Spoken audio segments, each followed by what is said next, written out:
Hello viewers, দি platform পরিবারের পক্ষ থেকে আপনাদের সবাইকে স্বাগতম। আমি হৃত্বিক মুরাল, চট্টগ্রাম প্রকৌশল ও প্রযুক্তি বিশ্ববিদ্যালয়ের মেকাট্রনিক্স ডিপার্টমেন্টের একজন ছাত্র।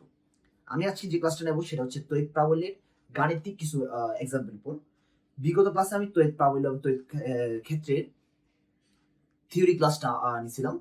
তো ওখানের মধ্যে আমি তড়িৎ প্রাবল্যের একটা গাণিতিক রাশিমালা সমাধান দেখাইছিলাম। তো ওইটার উপর, ওই সূত্রের উপর বেস করে আমি কিছু আজকে ম্যাথ দেখাবো।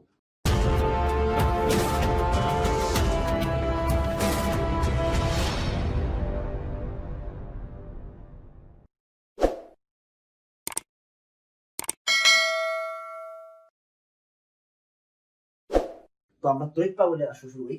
তো আমি এখানে বোর্ডের মধ্যে একটা ম্যাথ লিখছি, ম্যাথের প্রশ্ন দেওয়া আছে। সেটা হচ্ছে যে কোন তড়িৎ ক্ষেত্রের প্রাবল্য কত হলে সেখানে একটি ইলেকট্রনের ওজনের সমান বল অনুভব করবে। প্রথমে আমাদের জানতে হবে যে ইলেকট্রনের ওজনটা কত। আমি জানি যে ইলেকট্রনের ভর equals to 9.1 into 10 to the power inverse 31 kg. আর আমি জানি F ইকুয়ালস টু mg, যেটা আমার ওজন হিসেবে নির্ণয় করা হয়। তাহলে ইলেকট্রনের F ইকুয়ালস টু কত হবে? 9.1 ইনটু 10 ইনভার্স 31 ইনটু 9.81। তো এটা হচ্ছে আমার F। আমি জানি যে আবার তড়িৎ ক্ষেত্রের প্রাবল্য যে সূত্র আমি প্রথমে শিখেছিলাম, যে কোন একটা নির্দিষ্ট বিন্দুতে একটা আধান কি পরিমাণ বল অনুভব করবে, তার মানে E equals to F by q. এখন একটা ইলেকট্রনের আধান কত? একটা ইলেকট্রনের যে আধান হয় সেই মানটা হচ্ছে 1.6 ইনটু 10 ইনভার্স 19 কুলম্ব, এবং সে যে বলটা অনুভব করবে তার ওজনের সমান বল। তার মানে হচ্ছে 9.1 ইনটু 10 ইনভার্স 31 ইনটু 9.81। তার এটার আনসারটা হবে 5.57 into 10 to the power inverse 11 Newton coulomb inverse 1। তো এই অঙ্কটার আনসার হচ্ছে এরকম। আমরা খুব সহজেই জাস্ট সূত্রটা ইউজ করে এই ম্যাথটা সলভ করতে পারি। আশা করি আমরা সবাই বুঝতে পারছি। তো আমার এখানে প্রশ্নটা দেওয়া হয়েছে যে একটা ক্ষুদ্র গোলকের মধ্যে এত কুলম্ব চার্জ আছে, এবং তা যদি আমি গোলকের কেন্দ্র হতে এত মিটার দূরে স্থাপন করি, তাহলে ওই বিন্দুতে বৈদ্যুতিক প্রাবল্য কত হবে। আমরা জানি যে কোন বিন্দুতে মানে বিন্দু আধানের জন্য যে তড়িৎ প্রাবল্যের যে রাশিমালাটা আছে সেটা হচ্ছে E equals to 1/4 pi epsilon naught into q by r square. তো আমি এটার মান তো জানি, 1/4 পাই এপসিলন নট এর মানটা আমি জানি, সেটা হচ্ছে যে 9 ইনটু 10 টু দি পাওয়ার 9। আর এখানের মধ্যে কিউ এর যে মানটা আসে সেটা হচ্ছে 1.6 ইনটু 10 ইনভার্স 9, এবং আর দূরত্ব হচ্ছে আমার 0.15 মিটার হোল স্কয়ার।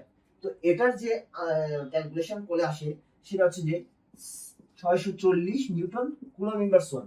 তো এভাবেই আমরা তড়িৎ প্রাবল্যের সূত্র ইউজ করে এই টাইপের অঙ্কগুলো করতে পারি। জাস্ট এটা হচ্ছে যে একটা আধানকে কোনো ইয়া থেকে 0.15 মিটার দূরে রাখলে সে যে পরিমাণ বলটা অনুভব করতেছে, সেটার জন্য আমি তড়িৎ প্রাবল্যের যে সূত্র আছে সেটা হচ্ছে সূত্র ইউজ করে আমি তড়িৎ প্রাবল্যের মানটা বের করতে পারি। আমার যে প্রশ্নটা আছে সেটা দেখা আছে, মনে করেন একটা উদ্দীপক দেওয়া আছে, এ বিন্দুতে একটা কুলম্ব মানে একটা আধানের মান দেওয়া আছে, আর বি বিন্দুতে একটা আরেকটা আধানের মান দেওয়া আছে, তাদের মধ্যবর্তী দূরত্ব দেওয়া আছে 20 সেন্টিমিটার।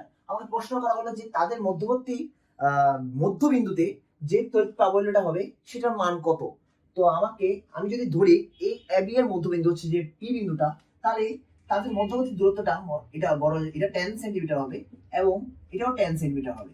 তাহলে আমি যদি তড়িৎ প্রাবল্য নির্ণয় করার জন্য আমাকে প্রথমে জানতে হবে যে তড়িৎ প্রাবল্যের সংজ্ঞাটা কি। আসলে তড়িৎ প্রাবল্য হচ্ছে যে তার তড়িৎ ক্ষেত্রের মধ্যে একক ধনাত্মক আধান স্থাপন করি। তাহলে আমি যদি এই আধানটার জন্য এই আধানটার যে তড়িৎ ক্ষেত্র আছে, এবং সেই এই পি বিন্দুতে যদি আমি একটা একক ধনাত্মক আধান স্থাপন করি, তাহলে পি বিন্দুতে যে তড়িৎ প্রাবল্য হবে সেটা সূত্রটা হবে E equals to 1/4 pi epsilon naught Q1 by r square. That means 9 into 10 to the power 9 into Q1 হচ্ছে কি 20 ইনটু 10 ইনভার্স 9, আর আর স্কয়ার হচ্ছে কি যত যে দূরত্বটা ছিল, মানে 10 সেন্টিমিটার, 10 সেন্টিমিটারকে আমি যদি মিটার নিয়ে যাই সেটা হচ্ছে যে 0.1 মিটার হোল স্কয়ার। এখান থেকে আমি এই এ বিন্দু থেকে এ বিন্দুর আধানটির জন্য পি বিন্দুতে যে তড়িৎ প্রাবল্যটা হয় সেই মানটা আমি জানতে পারি, E1 যদি সেটা আমি নিট করি। আর এরপর জানতে হবে যে বি বিন্দু আধানের জন্য এই আধানটার মান। তো তো এখানের মধ্যে একটা পয়েন্ট আছে, এখানে যে আমি পি বিন্দুতে যে একটা একক ধনাত্মক আধান আনি আর এ বিন্দু যেটা আছে সেটাও আমার কিন্তু ধনাত্মক আধান, এবং তাই দুজন পরস্পরকে বিকর্ষণ করবে এবং এই বিকর্ষণ বলটা তাকে এই পি বিন্দুতে একক ধনাত্মক আধানকে পিবি বরাবর নিয়ে যাবে, পিবি বরাবর ধাক্কা দিবে। যেহেতু এটা আমার একক ধনাত্মক আধান, তো এটাও প্লাস এবং এটা পরস্পর সমধর্মী চার্জ, তাই এর জন্য এই পি আধানটি বিকর্ষিত হবে এবং পিবি বরাবর ধাবিত হবে। এবং যদি এখন বি বিন্দুর জন্য যদি বি বিন্দুর আধানটির জন্য যদি পি বিন্দুতে তড়িৎ প্রাবল্য নির্ণয় করতে চাই, তাহলে সেখান থেকে জন্য আমার সেম সূত্র 1/4πε0 q2/r²। তাহলে এখানে জন্য 9 × 10⁹ ইন্টু 10 × 10⁻৯ 0.1 মিটার হোল স্কয়ার, যেহেতু তাদের দূরত্ব 10 সেন্টিমিটার এবং তারা যেহেতু এটাও প্লাস, তাহলে সে ধাবিত হবে পি এ বরাবর, তার দিকটি হবে বলের দিকটি হবে পি এ বরাবর। এখন তাহলে আমার লব্ধি প্রাবল্য কি হবে? যেহেতু বি পি বিন্দুর মধ্যে লব্ধি প্রাবল্যের দিকটা ছিল পি এ বরাবর এবং এর জন্য পি এর প্রাবল্যের দিকটা ছিল পিবি বরাবর, তাহলে তার লব্ধি প্রাবল্য হবে হবে মানে বড়টা থেকে ছোটটার বিয়োগফল। আচ্ছা, আমি প্রশ্নের মধ্যে একটু জাস্ট ভুল করেছিলাম, আমি এখানে আমাদের বি বিন্দুতে যেটা ছিল সেটা হচ্ছে মাইনাস চার্জ, তো এখানের মধ্যে তার মানে আমি পি বিন্দুতে যে ধনাত্মক আধান আনলে তাদের দিকটা হবে পি এ বরাবর না পিবি বরাবর, যেহেতু বিপরীতধর্মী চার্জ পরস্পরকে আকর্ষণ করে। যেহেতু এটা মাইনাস ছিল এবং এখানে ধনাত্মক আধান আনছি, তাই পরস্পরকে এরা আকর্ষণ করবে, তাই এটা পিবি বরাবর। তো তাদের লব্ধি প্রাবল্য হবে যেহেতু দুটোটাই দিক পিবি বরাবর, তাহলে এরা পরস্পর যোগ হয়ে যাবে E1 + E2। তাহলে আমি এই দুইটা মানকে যদি যোগ করি তাহলে আমার আনসারটা আসে 2700 নিউটন কুলম্ব ইনভার্স ওয়ান, এবং তাদের দিকটা হবে পিবি বরাবর। এর আগের মধ্যে বলছিলাম যে এ বিন্দুতে আধান দেওয়া আছে, বি বিন্দুতে আধান দেওয়া আছে, কিন্তু তারা পরস্পরের মধ্যবিন্দুতে তাদের তড়িৎ প্রাবল্য নির্ণয় করতে বলছিল। আমি ব্যাপারটা আবার চিন্তা করবো যে এ আর বি বিন্দুতে দুটো আধান আছে, একটা এ বিন্দুতে আছে 1.5 × 10⁻6 কুলম্ব আর আরেকটা আছে 2.5 × 10⁻⁴ কুলম্ব। তো আমাকে তাদের মধ্যবর্তী দূরত্ব আছে 10 সেন্টিমিটার। আমাকে এমন ভাবে বলা হয়েছে প্রশ্নটা কোন বিন্দুতে এ ও বি এর কোন বিন্দুতে বা যে তাদের মধ্যে কোন বিন্দুতে তাদের তড়িৎ ক্ষেত্রের প্রাবল্য 0 হবে। প্রশ্নটা ছিল যে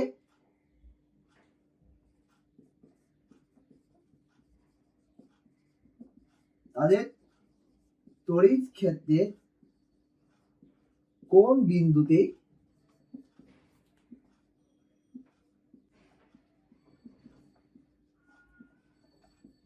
তড়িৎ প্রাবল্য 0 হবে। তাহলে আমি এই অঙ্কটা সলভ করার জন্য আগের মেথড আমাকে যেহেতু মধ্যবিন্দু বলে দেওয়ার কারণে আমি ডিসটেন্সটা বুঝে যেতে পারি, কিন্তু এখানে আমি যেহেতু আমাকে মধ্যবিন্দু পাবো না বা কোন বিন্দু ছোটায় তাহলে 0 হবে, তো আমি সেটা আমি জানতে পারি না। তো আমাকে জানতে হবে ধরি এ বিন্দু থেকে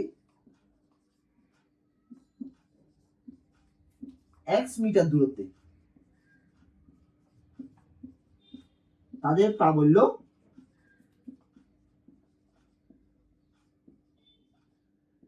0 হবে। তাহলে ব্যাপারটা হচ্ছে আমি যদি এই বিন্দুতে মানে ধরি এটা x মিটার দূরত্বে তাদের প্রাবল্য 0 হবে, তাহলে x মিটার দূরত্বে তাদের দুটো আধানের জন্য আমি তড়িৎ প্রাবল্যটা নির্ণয় করতে হবে। তাহলে আমার E1 = আসে যে 1/4πε0 Qn/r²।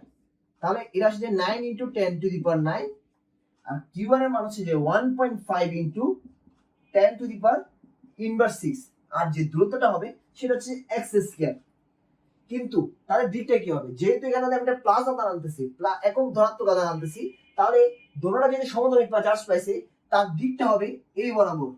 যদি আমি এটা পি বিন্দু ধরি তাহলে এটা হবে পিবি বরাবর। আবার যদি E2 মানে বি বিন্দুর আধানটার জন্য যদি পি বিন্দুতে আধানের উপর প্রাবল্য নির্ণয় করি, সেটা হচ্ছে আবার সেম 1/4πε0 q2/r², মানে হচ্ছে যে 9 × 10⁹ ইন্টু 2.5 × 10⁻⁴ বাই, এখন মানে হচ্ছে এই দূরত্বটা কত, যেহেতু পুরোটা দূরত্ব 10 সেন্টিমিটার, তা এটার দূরত্ব যদি x হয় তাহলে এটার মান অবশ্যই হবে যে 10 - x, কারণ এটা 10 সেন্টিমিটার, আমরা লিখতে হবে এটা মিটারে, 0.1 - x, যেহেতু এটা 10 সেন্টিমিটার মানে দ্যাট মিন্স এটা হচ্ছে 0.1 মিটার। এখন এটা এই দূরত্ব যদি x মিটার হয় এবং পুরোটা দূরত্ব যদি 0.1 মিটার হয়, তাহলে পিবি দূরত্ব হবে অবশ্যই 0.1 - x, এবং এই দূরত্বটা এখানে বসবে 0.1 - x হোল স্কয়ার। কিন্তু তাদের যে দিকটা কোন দিকে হবে, তাদের বিকর্ষণ বল, মানে যেহেতু এটা প্লাস এটাও প্লাস, তারা পরস্পরকে বিকর্ষণ করবে, তাই বিকর্ষণ বলটা কোন দিক দিয়ে হবে, অবশ্যই পি এ বরাবর হবে। তাহলে পি বিন্দুতে যে দুইটা প্রাবল্য আসতেছে, একটা প্রাবল্যের দিক হচ্ছে পিবি বরাবর, আর একটা প্রাবল্যের দিক হচ্ছে যে তার পি এ বরাবর। তাহলে এখন আমি চিন্তা করি তাদের লব্ধি প্রাবল্য কত হবে। এখন আমার লব্ধি প্রাবল্য অবশ্যই, যেটা আমরা জানি যে কোন বিন্দুতে প্রাবল্য শূন্য হবে, আমি x মিটার দূরত্বে পি বিন্দুতে হবে, তাহলে পি বিন্দুতে যে লব্ধি প্রাবল্যটা হবে সেটার মানটাও শূন্য হতে হবে। দ্যাট মিন্স যে এখানের মধ্যে দুইটা প্রাবল্য আছে, একটা এ বিন্দুর জন্য u1 আর একটা বি বিন্দুর জন্য e2 minus e2 equals to 0 হতে হবে, তাহলে লব্ধি প্রাবল্য অবশ্যই শূন্য হতে হবে। দ্যাট মিন্স এটা কি 9 × 10⁹ 0.1 হোল স্কয়ার into 1.5 × 10⁻⁶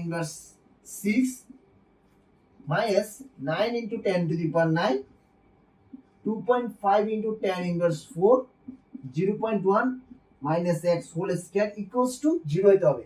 তাহলে আমি এটা খুব ইজিলি সমাধান করতে পারি। তাহলে এই পাশে 9 × 10⁹, মানে এটাকে যদি আমি ওই পাশে পাঠাই দিই সমান চিহ্নে, তাহলে এটা এরকম হয়ে যায় সমান এটা এত, তাহলে আমি এখান থেকে 9 × 10⁹ কাটতে পারছি, এবং tan−6 আর tan−4 যদি আমি এটা tan−6 ছিল, আমার যদি একটু ক্যালকুলেশন ভুলে না, tan−6 ছিল, তো tan−6 আর tan−6 যদি আমি ক্যান্সেল আউট করি, তাহলে ব্যাপারটা আসে 1.5 × 0.1 whole square equals to 2.5 × 0.1 minus x whole square. তো এখান থেকে আমি এই পার্টটা যদি এর পাশে আনি, 0.1 minus x whole square by 0.1 whole square equals to 2.5 by 1.5, তো আমি উভয় পক্ষে যদি রুট ওভার করি, তাহলে আমার যে মানটা আসে সেটা হচ্ছে যে 0.1 minus x by 0.1 equals to আসছে যে 1.58 by 1.225।